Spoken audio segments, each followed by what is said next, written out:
Hello, Investy Besties. It's me again. Welcome. My name is Shalise. If you're new here, my name is Shalise. I'm a 40-year-old mama, wife, worker bee, the face behind MT or Mommy Trader. Thank you so much for coming back. I do appreciate it. As always, I am not a financial advisor or a fiduciary. You know, got to make my little announcement. So I am just an investor like you. I'm in the trenches. I just happen to make YouTube videos, and always beware of scammers and fake pages. I am only active here and on YouTube. Always send me an email to confirm. It's always down below. So someone asked me a great question and I wanted to answer it in today's video. And you guys can chime in the comment section.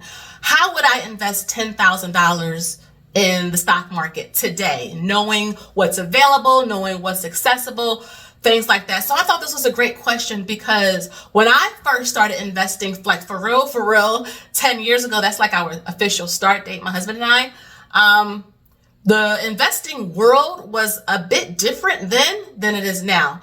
And those of you who have been investing, and I have my iPad right here, and those of you who have been investing like for 20 years, you can probably attest to this, that investing back then is completely different than nowadays. And so I think one of the things that I would do if I was investing $10,000, right, today, I had $10,000, that was the question. How would I invest it today, starting from zero?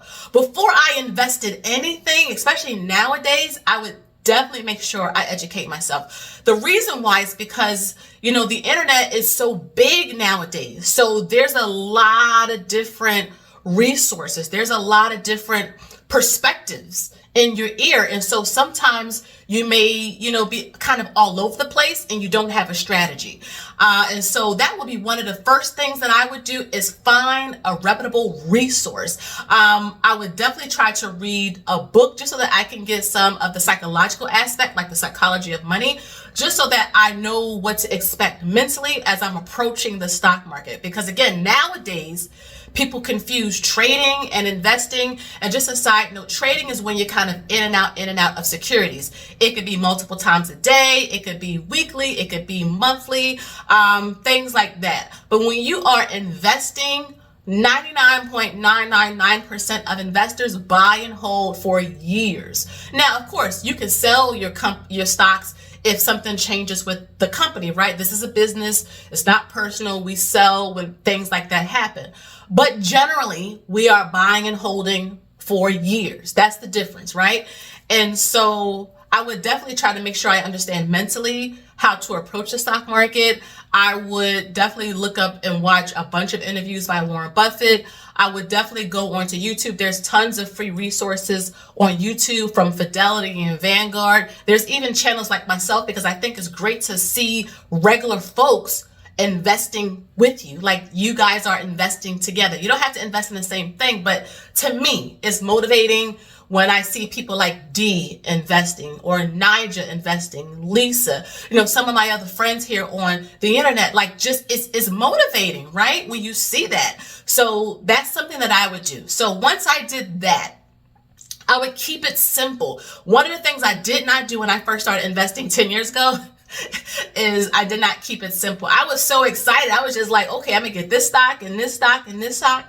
And sometimes when you are, especially when you're brand new, simple is best. Don't complicate it. Don't confuse yourself, especially while you're still learning. So I would probably pick like a total stock market fund, like a VTI or something like that, or a fund that focuses on the S&P 500, so like a VU, a SPLG, a SCHG, FXAIX, something that focused on that. But I also would probably focus on a fund, like my second one will probably be something that focuses on dividend growth, because I like passive income a lot.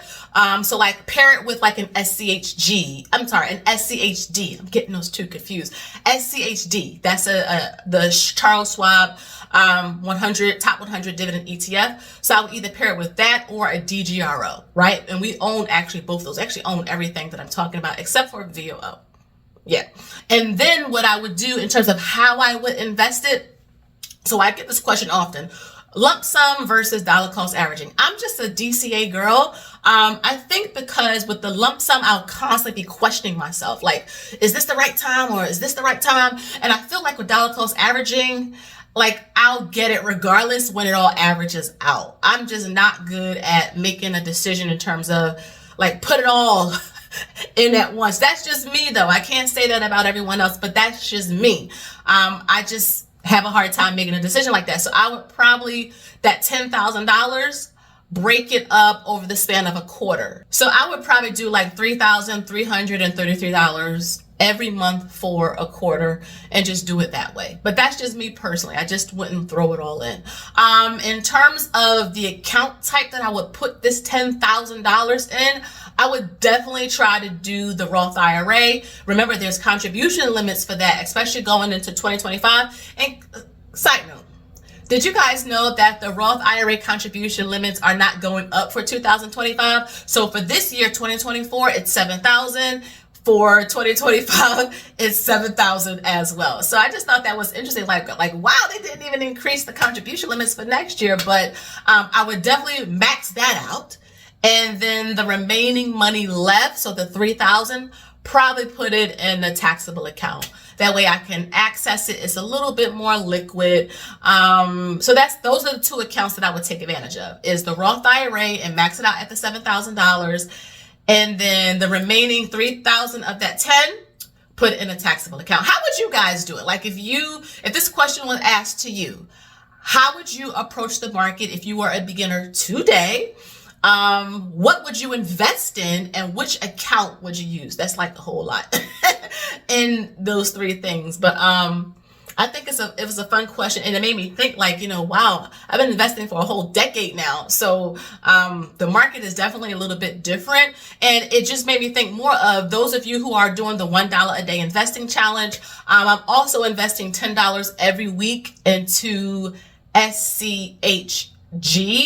And you'll see, actually, let me put a screenshot up right now. So I'm doing my weekly, this is week 5 of my $10 every week into SCHD. I am building it up from scratch in our Robinhood portfolio. We do have different portfolios for different reasons. This is just how we prefer to invest. Again, do not blindly follow me, because I'm not blindly following anyone. You want to make sure you understand what you are investing in and just build up your share sizes.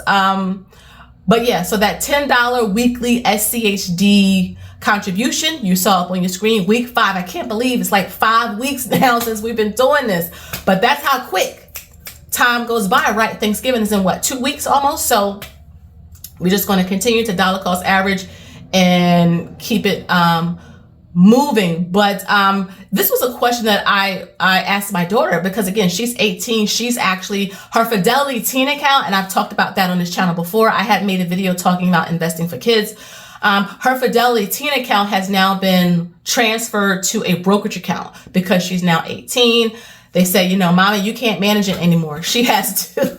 But the great thing is that we've been educating her. She knows about the stock market. I took her with me to the NASDAQ exchange. She's been with me to FinCon. So she knows and she understands, and she has a huge leg up, especially more than what I had when I was 18. But she's, would approach it pretty much the same way. Now, she says she would do her 10,000 in 2 ways. She would put half of her $10,000 into what was the stock she said? Nvidia, because she and her friends are on the AI train. And then the other half, she said she would just put in like FXAIX, because her money is at Fidelity. So I thought that was interesting. Like she would just put half in AI because she don't need the money. She's 18. She has a whole lot of time to kind of wait it out. Versus her mama, who's in her 40s or 40. But yeah, that's how she would do it. So it's always interesting to get a young person's perspective on this, because we're at different stages of our journey. She's literally at the beginning of her adulthood. I'm like at the middle part, if that makes sense. Though I do think I'm still young, but I mean, facts are just facts. I'm 40. So, that's the video. I hope that you guys enjoyed my answer, especially to the person who asked me that in my messages. But again, let me know how you guys would do it. Starting from zero, somebody gave you $10,000. How would you invest it? What would you invest it in? And what account would you use to put it in? I would love to see your guys' comments. Again, guys, thank you so much for watching today's video. Make sure you like, share, and subscribe. My next video will probably be a dividend update for October. So stay tuned for that. And like I mentioned, my 2025 investment planner and tracker will be revealed and filmed soon. I am waiting for the shipment for it to be delivered to me from the printer. I did get it professionally printed and put together. I didn't make it though. Like I made all the sheets and all of that. They're printing it for me because I wanted to look real nice. So make sure you guys stay tuned for that. I can't wait to show you guys. But again, thank you so much for watching today's video. Make sure you like, share, and subscribe. Smash the notification bell so that you don't miss an upload every time I post a video. We're almost at 25,000 subscribers and I cannot get there without you guys. So thank you so much. And again, until next time, you already know, I'll see ya in the next one. Bye-bye.